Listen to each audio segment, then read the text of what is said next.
public key management, internet/intranet support, and string obfuscation. And string obfuscation. Hello, my name is Marc Drouinaud Jr. If you're new here, I do cyber-related videos.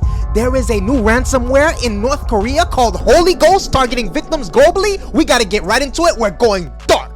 This is courtesy of Cyware. So North Korean hackers have been running a ransomware operation for more than a year. The ransomware operation is named Holy Ghost and targets small businesses in different countries. So let's get into a little bit about the Holy Ghost ransomware. So researchers at MSTIC are tracking the Holy Ghost ransomware group as Dev0530.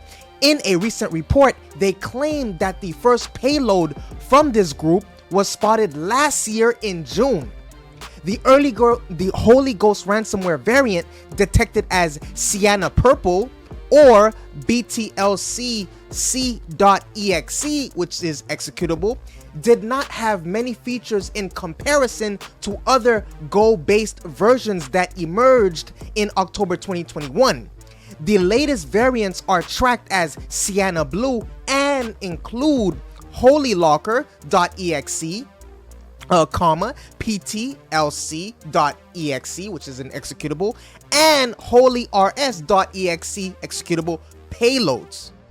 Both the variants were created and used by Dev0530 in its campaigns. However, the functionality of these different variants did expand over time to add multiple encryption options, right? Like the public key management, internet/intranet support, and string obfuscation. And string obfuscation. The victims. So let's get into the victims. Dev0530 successfully targeted multiple targets, including schools, banks, manufacturing organizations, and event and meeting planning entities. Mostly the attackers would demand 1.2 to 5 BTC from the victims. So how does this tie into North Korea? So according to researchers, the infrequent rate of attacks and the random selection of victims supports the theory that the Holy Ghost ransomware operation is operated by North Korea. MSTIC revealed email communications between Holy Ghost and a threat actor, which is part of the Lazarus group, working under North Korean's Reconnaissance General Bureau.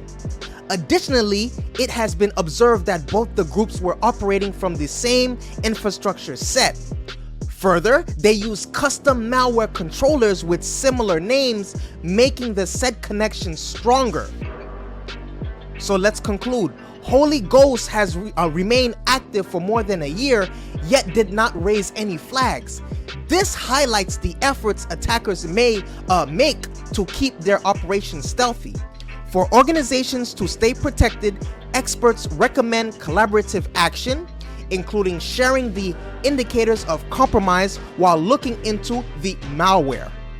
That's the story. Please feel free to watch, like, and comment other videos on this channel. Subscribe now.